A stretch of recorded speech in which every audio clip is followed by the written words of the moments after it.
This is the Horror Movie Show on hmpod.com, hosted by Jerry and Mark, your one-stop shop for all horrible movie reviews.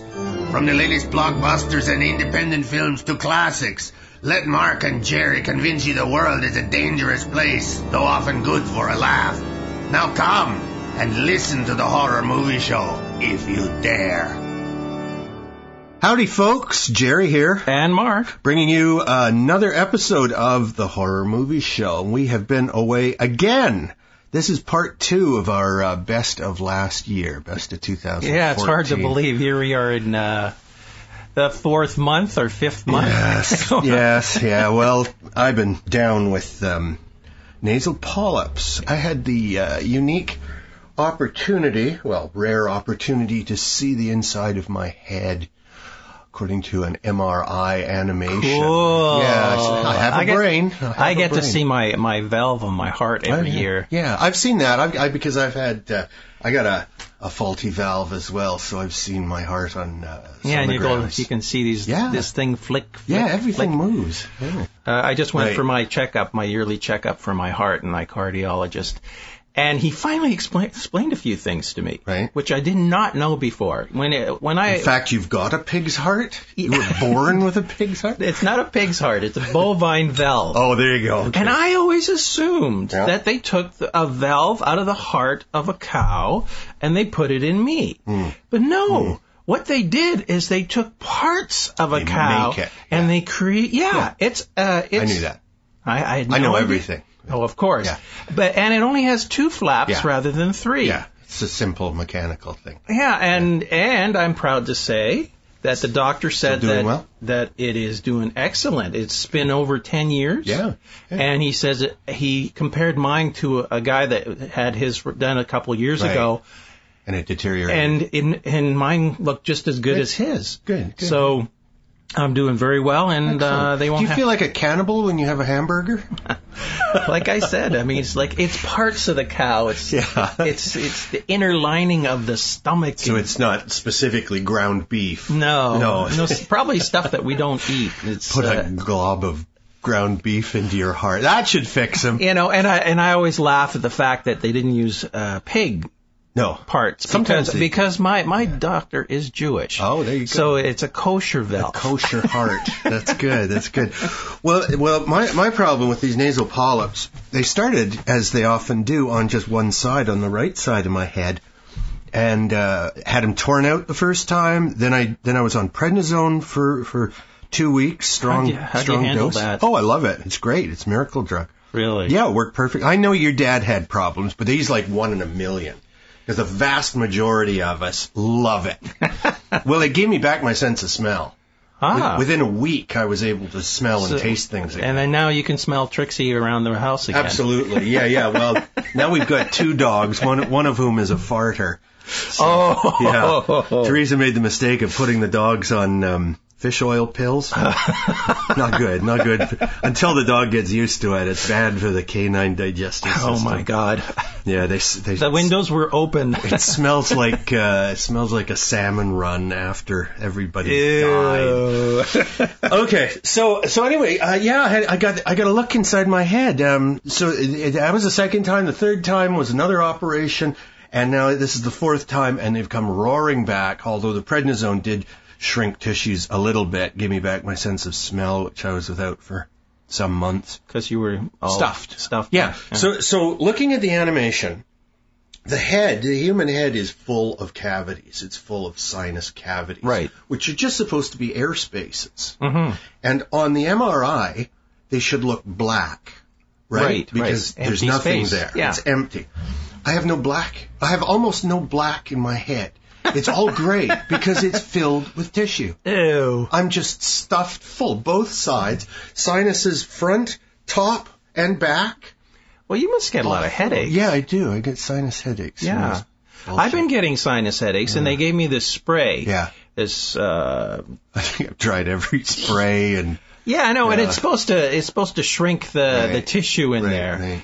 But I kept telling her that I don't have a problem breathing. Right. I'm not stuffed. Right. I just get these headaches. Yeah. But she says, no, take the spray. Of course, $40 for a little thing. Yeah.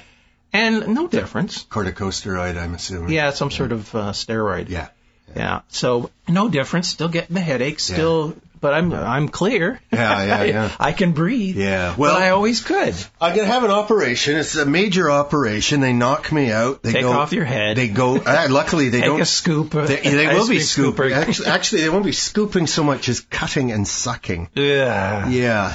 Much like our movies that we watch. We cut them down and they suck. So, it's an amazing instrument. If my guy uses the same as what you can see on videos on YouTube of this procedure, the instrument is amazing. It's a camera, a powerful light, a magnifier, of course, and suction, and a tiny little circular saw. Honest to God, little whirling blade, and it zzz, zzz, and then it pulls the extra tissue away. And then you can use it for sushi that night. I suppose you could, or a heart valve. Save it up and make myself a couple of extra heart valves. Ooh. Yeah. So anyway, well let's talk about. Well, are you going to get the big operation? Oh yes, but it's a year's waiting list here in Canada, folks. But at the same time, you don't have to pay. Yeah, it won't bankrupt us. It won't cost me anything. So, and I may not even have to spend the night. I don't know. But the other thing is, he's going to have to break my septum and reset it because these things have caused it to bend. Right. So it's inside my head. My nose doesn't look crooked. Right, no, it doesn't. So but I can make it look crooked. Yeah, I know. Well, wait for the doctor. He's going to do it for free. And that's it. But a whole year, 12 months waiting list for this guy. He's one of only 4 surgeons in this part of the world that has one of those little circular saws. Yeah. They call him the carpenter. He's not telling anybody where he keeps it. So no other doctor can take it from him. Well, let's talk about some movies. Let's get off this boring subject of ourselves. And now, Mark hasn't seen this, but I saw this yesterday in the theater, brand new movie. Went to see it just for you folks because, frankly, I didn't enjoy it. Mad Max, Fury Road. So, I hear it has some good chase scenes. Yeah. It begins with a chase. It doesn't end until all the chasing is done. And if you haven't seen, this is annoying to me. If you don't know the backstory for Mad Max, if you haven't seen at least The Road Warrior, you wouldn't understand what the hell's going on. So it's not a restart. Not a sequel, and I wouldn't call it a reboot. No, it just follows on. It's just more of the same. People hunting for bullets and gasoline, and mega bad guys. Yeah, and the mega bad guys in this have got themselves a mountain where they're pumping water up, and water being, of course, the most valuable. Although the big boss, who's called the Immortan Joe, played by Hugh Keys-Byrne, you don't see much of him. He wears a mask through the whole thing.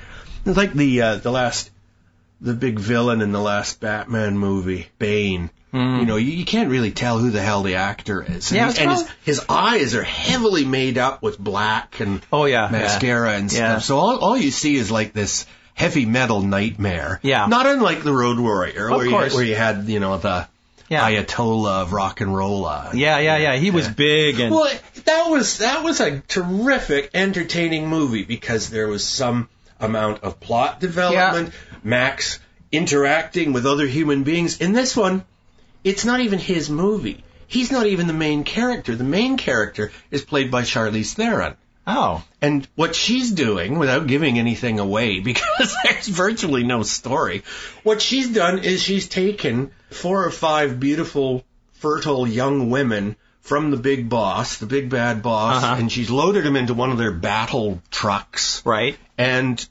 taken off, and they think she's going off to Gasolineville and Bullet Land, the Bullet Farm.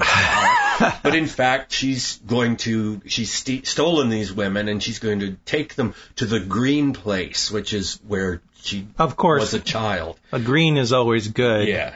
This is where everybody can live in paradise. Yeah. And I know. And sing Kumbaya by the fire. More or less the same as both Mad Max and also Beyond Thunderdome, which was, getting to a safe place. A haven. Where you could build a tribe, yeah. Right.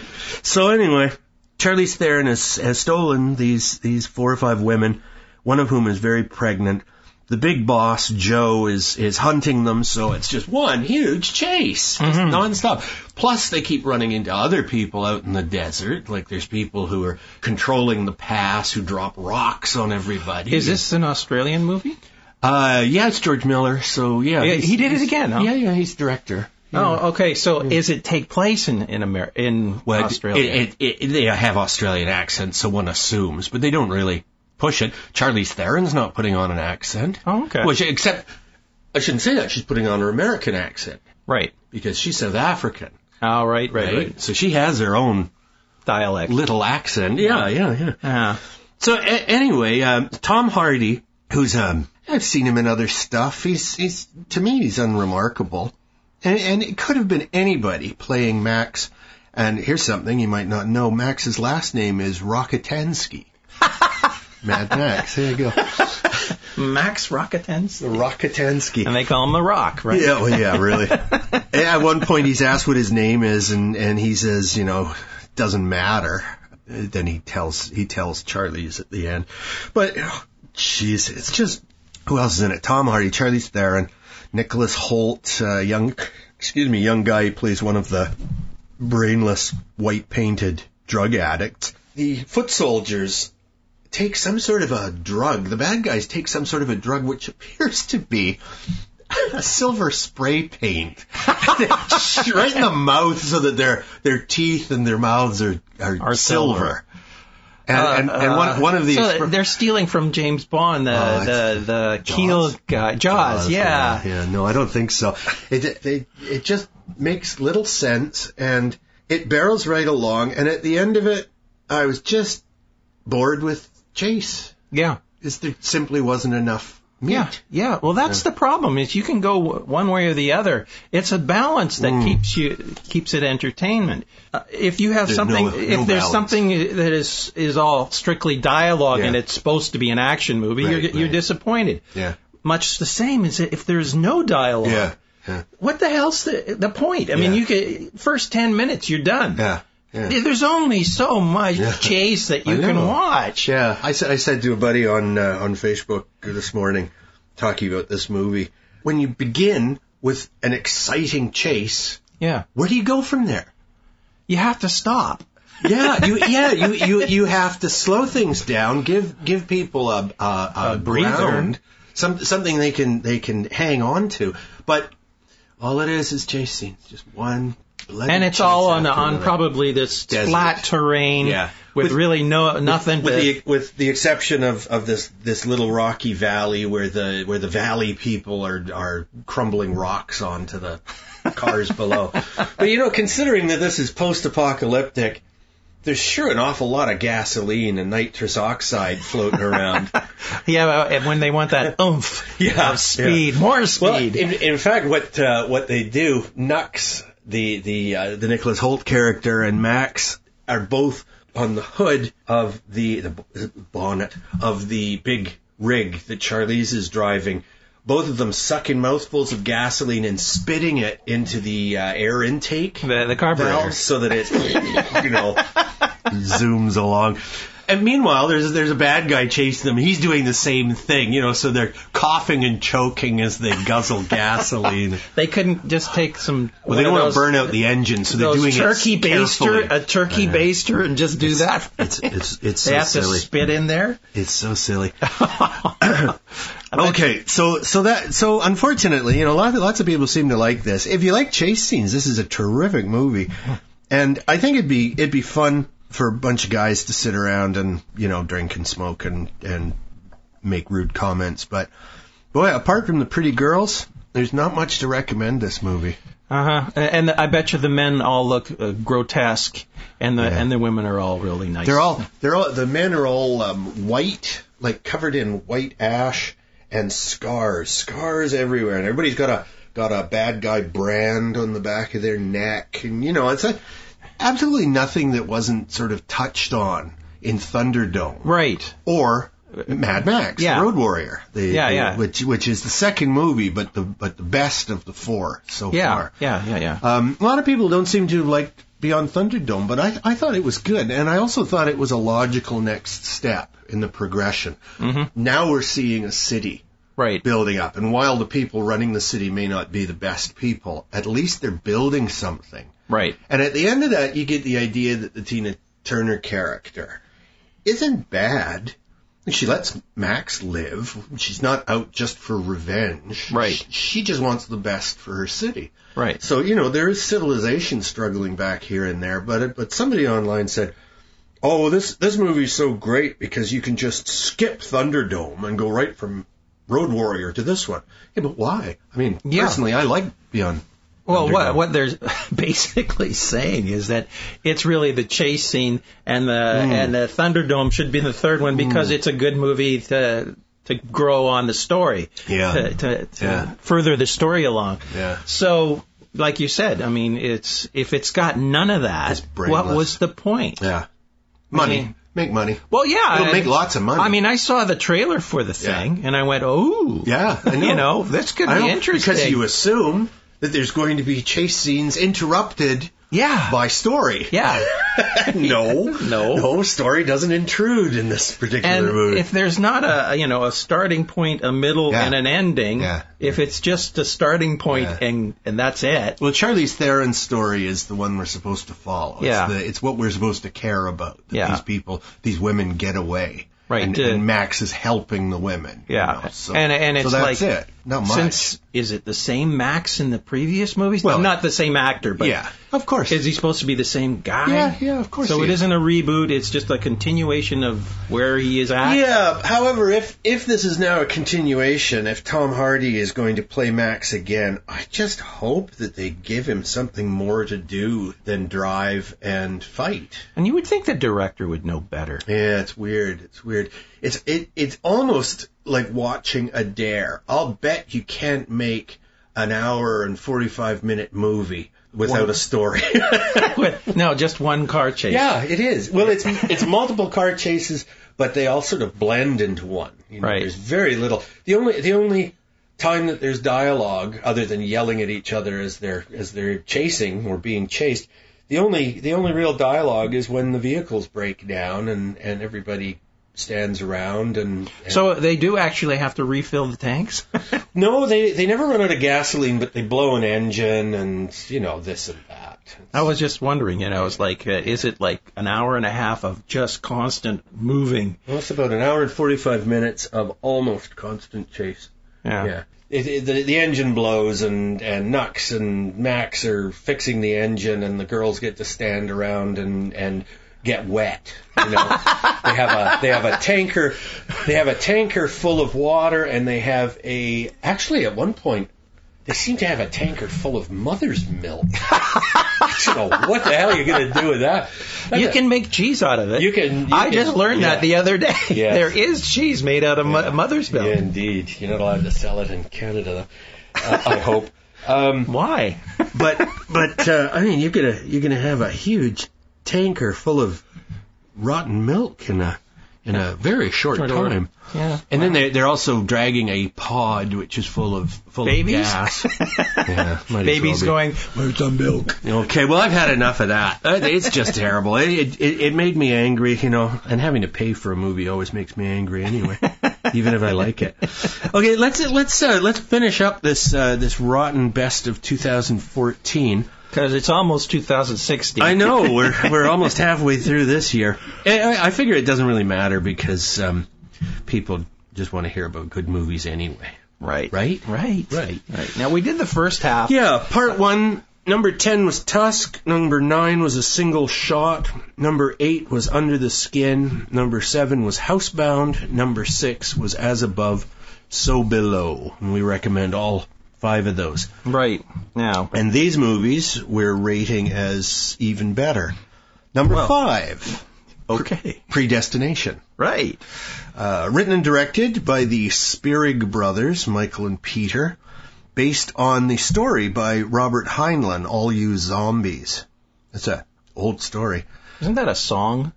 Oh, it could have been. I don't know. Stars Sarah Snook as the unmarried mother, which is an odd name, but that's sort of her code name for a secret CIA-type organization.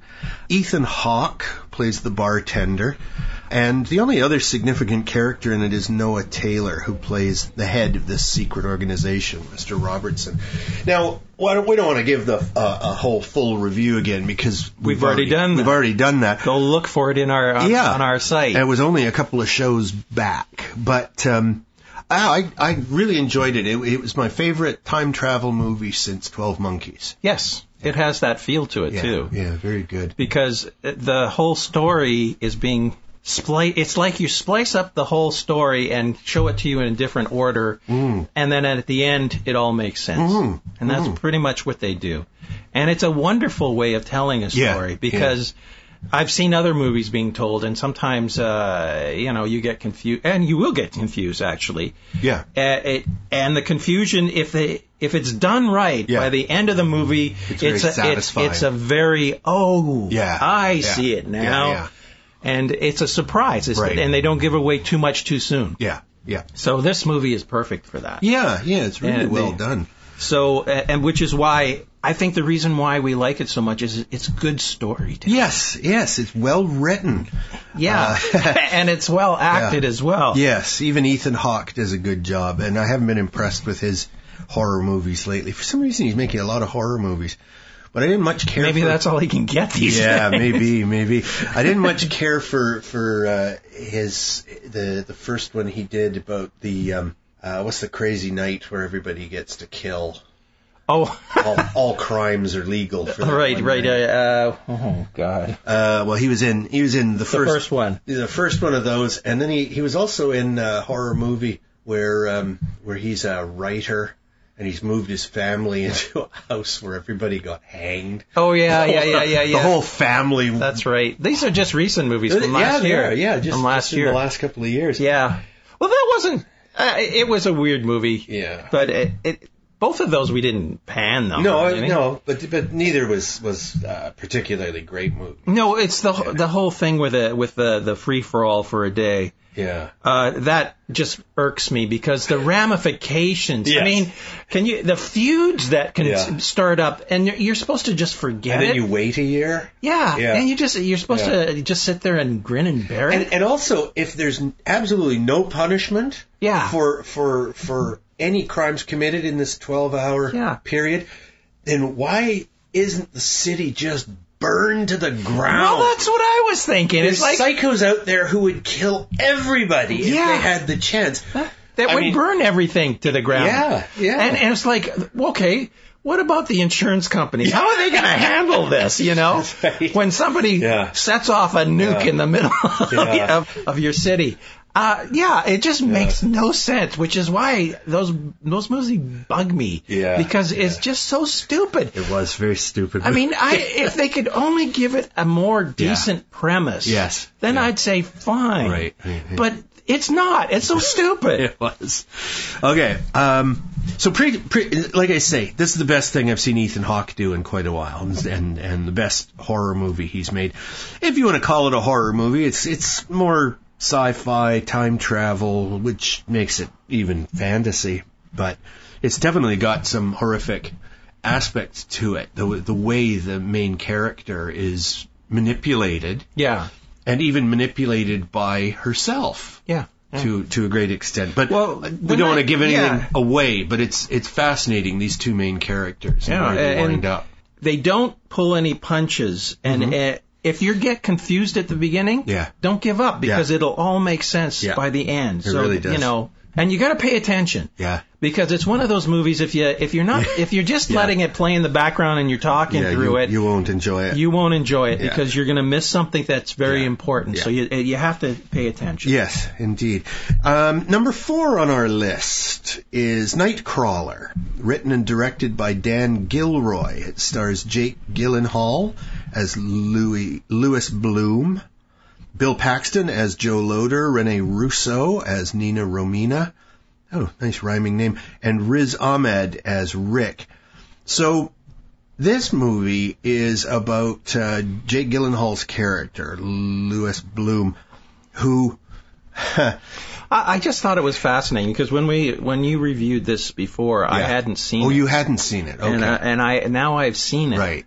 And it's just a fascinating character study. It is. This guy. It's along the lines of Roman Polanski's two movies, The Tenant and Repulsion, and also Taxi Driver. Yeah. Which is my people ask me what the best horror movie is. I always say Taxi Driver, because that genre of somebody going mad and becoming a maniac is a fascinating thing and a real mainstay of horror. Now, Jake doesn't really go mad.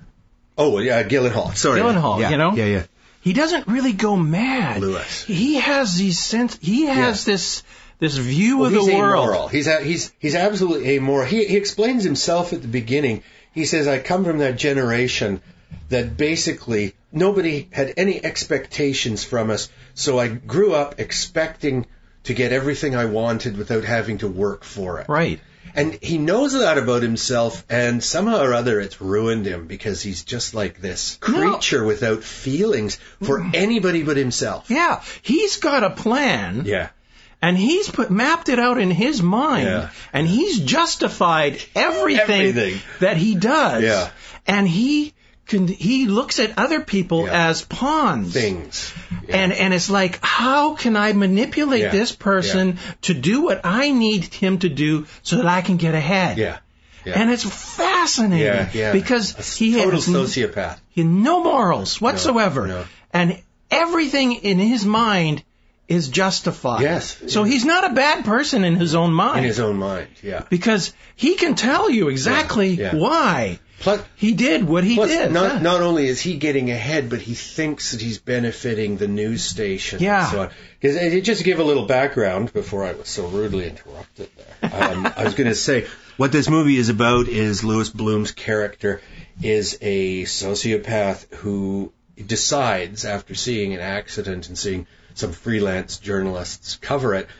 Well, shouldn't call them journalists. They're, one step below paparazzi. Well, above, I think. No, because all they do is survive on misery. All they want to see is blood and death and devastation. What do you think paparazzi want? They take pictures of famous people. They want a nip slip. Yeah, but they're just taking pictures of famous people. Yeah. They're not looking for death. These people are real. In fact, there's a name. Well, they're called Nightcrawlers, for one thing, because they just drive around all night with their police band radio waiting. They're ambulance chasing swine. They're looking to benefit from human tragedy. And, But isn't that what real reporting is all about? No, it isn't. It certainly isn't.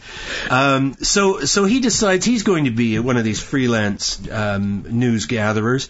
But he crosses the line when he's the first at an accident scene before emergency vehicles or anything, and he starts dragging bodies around to make his pictures look better. Yeah. At that point, he's crossed the line where, he's not a journalist. He knows nothing about journalism. He's a guy with a camera, with a video camera, and that's all he is. And apart from being an amoral, evil swine, he doesn't understand the first thing about journalism. All he knows is the gorier the better. Well, yeah, what can he sell? That's all he wants. He wants to create a product that he can make the most money out of so that he can better himself in his career. Get ahead, yeah. And he wants to dominate the whole field. Yes, and he's... Rene Russo plays a producer at the local TV station, a news producer, and she becomes his ally, even though he's manipulating her to have sex with him in a cruel, cruel way. Yeah. Like, he's not nice about it. He isn't like, oh, come on, let's go have sex. He's like, let's go have sex or I will damage your career. Yeah. I'll make sure you never work again. And the other thing, which is what makes him really dangerous, is he's really good at reading people. Uh-huh. He understands her situation and her tenuous situation at that TV station. Like I was saying, he can size up somebody and use them to his benefit. Oh, it's horrible. And to their detriment in most cases. So cold. Oh. Well, actually, she goes along with him, and she does do well. Well, her. Because but there are a number of other people. She's very like him. Yeah. In a lot of ways. She's rather sociopathic her own Well, self. that's the thing, is that you can't tell if she admires him or she's scared the hell out of him. Yeah, well, a bit of both, I think, because she has to go along with what he wants, but she is benefiting. She is like his henchman. Yeah, in a way. Because her job was on like the slide. And he's picked her up along the way and dragged her up with him. That's right. And so she's mixed. Yeah. She has mixed feelings. This movie really is a combination of several other movies, including Network. And when Network came out in the 70s, one of the things about it was it pulling the mask off the amorality and immorality of TV. Yeah. And just how, is TV news entertainment? What is the duty? And then we've taken it so much further. I know. Like, there is no. Ever since all the major corporations have bought up all the news media. Yeah. Well, now it's not news media. Yeah. It's entertainment. It's not news anymore. Yeah. Okay, so Nightcrawler is terrific. Yeah, and just for it's one of these movies that really make you feel yucky. yeah, he's such a villain. He's really, and full marks to Jake acting wise. He was in like 3 really good movies last year. Yeah. Let's get on small to movies. Well, I don't know. The Nightcrawler was a big movie. Was it? Of course it was. Yeah. What's big? $20 million budget? Yeah, that's pretty big. It's sad if $20 million is a small budget. Number 3 on our list, The Sacrament, a little independent movie written and directed by Ty West. Stars A.J. Bowen as Sam, Joe Swanberg as Jake. You might remember those two from You're Next, which was one of our top 10s from last year. Amy Seimetz as Carolyn, and Gene Jones, who steals the movie as father. Now, this movie is about this young man who gets a letter from his sister, Carolyn, who played by Amy Seimetz, and she's down in a sort of a compound, and he's worried that she's in a cult, which she is. And so he is in touch. He's something of a journalist, and he gets in touch with these 2 other guys, that is A.J. Bowen and Joe Swanberg's characters, and the 3 of them go down. I'm not sure where it is. It's like Central America or I think America, that's right. When they actually farmed out to Central America, that's when he got worried because his sister all of a sudden was no longer in touch. That's right. So these 3 journos go down to the compound, and it's all armed guards and blindfolds and very secret. And I always think that's funny because nowadays, if you have a cell phone on you, it's got GPS coordinates, right? So you'd know exactly where you were, right? So what's the point of hiding it? Yeah. Well, they do what they can. I suppose if you have a satellite phone, but if there's no cell reception and there's nothing where they are, I mean, they're in the middle. Well, GPS is all around the world, If you have a satellite phone. No. On my phone, I have GPS on my phone. Because you're attached to the cell network. No, I can actually get it from the satellite. Well, then it's a satellite phone. No, it isn't. It receives the GPS coordinates from a GPS satellite. From a satellite? Yeah. All phones do that. It's not coming from a cell? No. Cell network? That's another way of doing it, triangulation like that. But you can actually get your information from the satellite as well. There you go. Okay. Anyway, for whatever reason, Mark's trying to ruin this movie for me. I don't know why. Why do you like this movie so much? They're in the middle of nowhere, and they're at the mercy of these lunatics, and especially Father, who's like, as I say, a Jim Jones type of character. And once the media has come down, as far as he's concerned, their big project has been poisoned, and it's time to drink the Kool-Aid. Literally the Jim Jones Kool-Aid. So it is very much based on the horrible tragedy in Guyana, where Jim Jones had moved his so-called church. And hundreds of people killed. This is scaled down somewhat, but it was really chilling. And Gene Jones, who plays Father, he really does a good job playing a villain. He is really scary. He's like a masterful politician.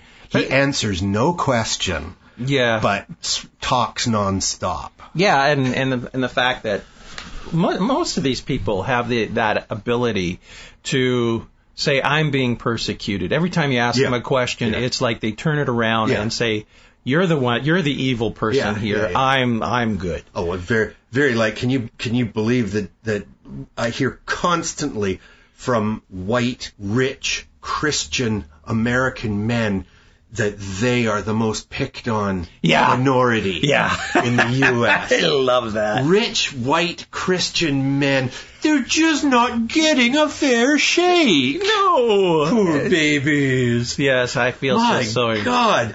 They got it worse than poor black women? Yeah. Really? Yeah. Well, I just find it hard to believe that Mitch McConnell cries into his pillow every night because everybody's so mean to him. Yeah.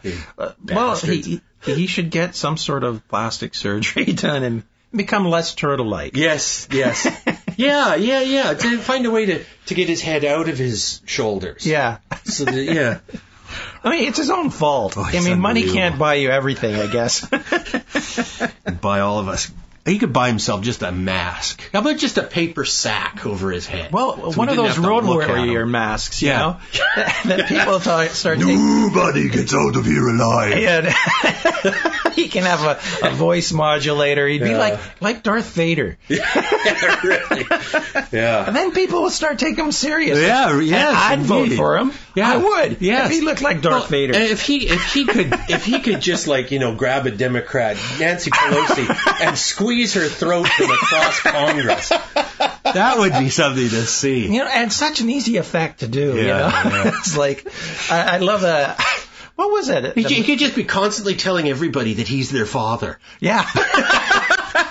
I'm your father. Don't ask for any money. I'm the one being picked on. By the way, I'm taking your hand, son. Okay, so the Sacrament was really good. Now, number 2, we did talk about that. We did review this one, the Babadook. Yeah, number 2 on our list. And they're doing I believe, a sequel to I can understand that. Yeah, written and directed by Jennifer Kent. It stars Essie Davis as Amelia, Noah Wiseman as Samuel, Daniel Henshaw as Robbie, and Tim Purcell as the Babadook. Although the Babadook is sort of a shadowy. Yeah. It's one of these black shadowy things that kind of float around. So it's about a mother, Amelia, and her son Samuel, and Samuel seems to be a troubled boy. Like a wimp? Well, no, he throws fits. He throws these tantrums, and he screams and yells until I wanted to. A sensitive lad that is scared by everything. Everything, yeah. So, the best thing to do for people like that is tell them scary stories. Yeah, really. Yeah. Well, this book shows up, the Babadook, and it's, a charming looking, it looks like a kid's book. It's a pop-up book. It's a pop-up book, yes. Yeah. Very, very sweet. But the Babadook is not he's like a boogeyman, and I think that comes from some sort of folklore stories. No, they made it up. Did they? Movie. Of course they did. Yeah. No, I thought it was actually based on some folklore. No, it's made up for the movie, but it's the boogeyman essentially. Yeah. He's waiting to steal little children when they're bad and so on. And the little boy seems to, in fact, he's not so much a hysteric little weed as he is a sensitive to. Like he can see the Babadook. He can see dead people. Yeah, well, it is like that. He is sensitive in a way that the mom isn't, although she becomes more sensitive. Now, the nice thing about this movie is, are they nuts or is the Babadook real? That's both. A good question. Yeah. Because and I love that. By the end, they've come up. There's a solution. Yeah. To the Babadook, which is essentially let it live with them. But is it even really there? Yeah. I mean, this is where a sequel I can see coming in. Although it's perfectly satisfactory without a sequel. I love the fact that the book seems to be a really child-friendly book when it starts up. I mean, it's like it's got rhymes in it and very couplets, and nice pictures and pop-ups. But the thing is that they get towards in the middle and suddenly there's this blank page. It's like it's still being written. Yeah. The story is and also pages that existed previously change. Yeah. They become more scary, more menacing. As the story goes on. And the Babadook, the rhymes keep saying the Babadook basically is coming closer and closer and closer. And every page that they turn in this book brings the Babadook to reality. Yeah. And, it's really well done. So that's why I thought it was entertaining. Yeah. It was like a child's story fantasy thing that was becoming realer and realer and scarier as he got into it. Right. So it's a really small movie. This is a little movie. Yeah. And the thing is that's what's nice about this movie is it's surprisingly well done. Oh, it is. It's a beautiful little independent movie. There's nothing wrong with independent movies. Often I find they have more originality than big budget. They have to be more creative. Yeah, that's right. Otherwise, what the hell's the point? Yeah. God, I've seen in the last few months. Oh, folks, I'll try to spare you these. Maybe I'll just list off a dozen movies that should be avoided. I've seen 3 or 4 zombie movies made only because zombies are popular these days. None of them worth seeing. Absolutely not worth seeing. Yeah. And it just makes me angry because I've just wasted 90 minutes, 100 minutes of my life watching some piece of crap that somebody just wants to make money from. Yeah. You know, I really do. Yeah, I do. I feel like I'm being taken advantage of. That's the problem. I mean, before it was vampires. Yeah. Now it's zombies. Yeah. And everyone's saying, well, what's the next big thing coming? Right. Because people are getting tired of... Right. Fishmen. Every fishman. Definitely. Oh, you mean the creature? The Black Lagoon's coming back? No. I'm thinking the one from Cabin in the Woods, the Gill Man. who was sort of a rip-off of the creature of the Black Lagoon. Yeah. All right. Well. So I think we both really like the Babadook. And our number one movie from last year. It's listed as 2013, but it's a Chinese movie right out of real China. So we didn't have a chance to see it until last year. It's called Rigor Mortis. I know I raved about it when we first reviewed it. Directed by the very well thought of Juno Mack, written by Lai Yin Lung and Philip Young. Stars Anthony Chan, Slu Ho Chin, Fat Chung, which I hope isn't just an insult, Kara Huey, Giselle Lam, and Billy Lau. Those are all Chinese names, which really isn't surprising because it's a Chinese movie. It's a Chinese movie. With subtitles. Yes.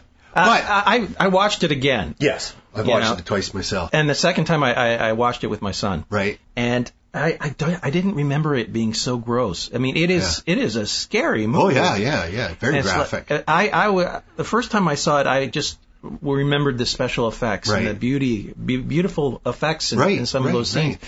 The second time, I knew about the effects, so now I'm looking at what the hell's going on the screen. And it's pretty horrific. Yeah. Oh, yeah. It's just grisly, some of the things in there. The story consists of a fellow suicidal young man who moves into an apartment building, and he's fixing to hang himself, and he's interrupted in his hanging by this martial arts dude who runs a restaurant in the building. And the noodle shop, A noodle shop. It's sort of like a Zen noodle shop. Yeah. Everybody goes there, including the villains. Yes. But it's sort of a neutral location. Everybody can go to the noodle shop. And I don't think the villains and the master, the good guy, the noodle man, they're not so different. No. They just have different philosophies on life. Well, one is a white witch and one is a black witch. Yeah. The black witch is definitely doing bad stuff. Well, not necessarily. No. He is. He's definitely doing these things. He kills somebody for one thing. He murders him. Well, so. And then he makes money bringing him back to life. Right.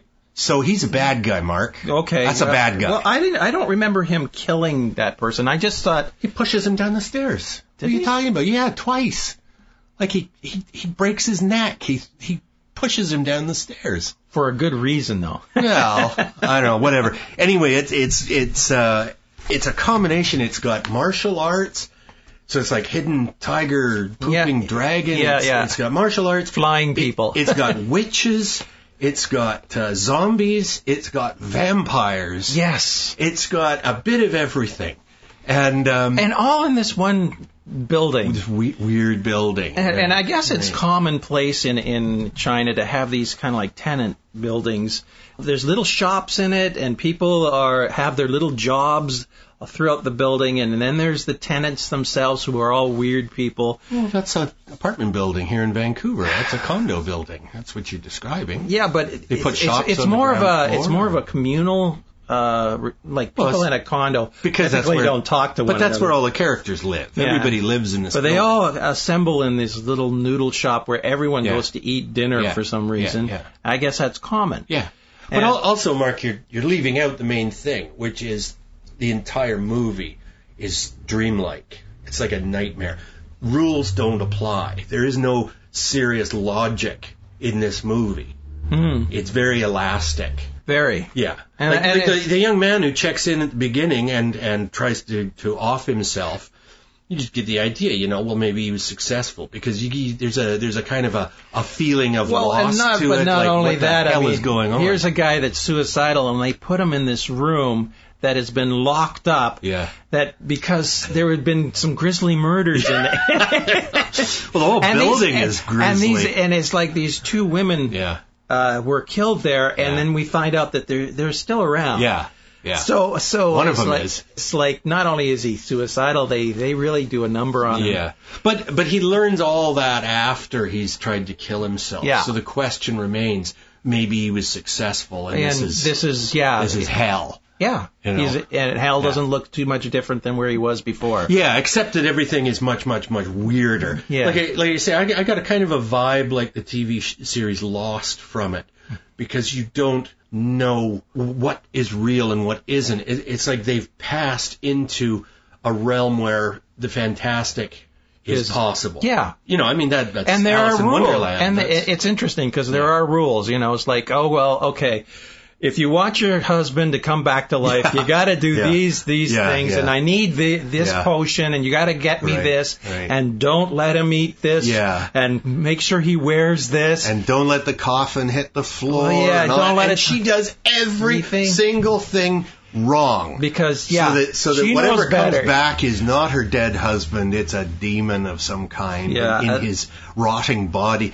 But the graphics in this are just tremendous. And the minimal dialogue is humorous. Yeah. It's funny. Yeah, it's well done. It's really well done. Yeah, that's our number one pick for the year. Yeah, I would recommend that movie above almost everything else that I've seen in the last little while. But again, if you don't like subtitles and foreign movies, then you're you're a boob. Yeah.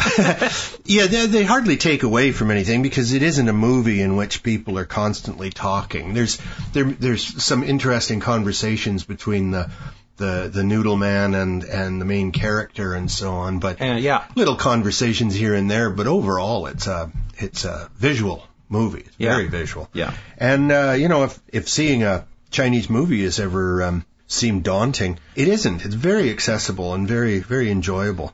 And it barrels right along too. Like it's as good a horror movie as any horror movie I've seen. Yeah, it goes into all sorts of different directions, which is the appeal of it. Yeah, because you just didn't know what was going to happen next. No, you don't. And then and the fact that you actually learn a few things about Asian mysticism and things like that.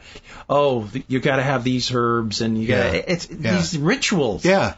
Well, to reiterate what I said in the original review of Rigor Mortis, I'm tired. It's hard for the Western mysticism, the Christian mysticism, to throw any ringers at me because I know it so well. It's my culture. Right. It's the dominant culture in North America. It's Christian culture.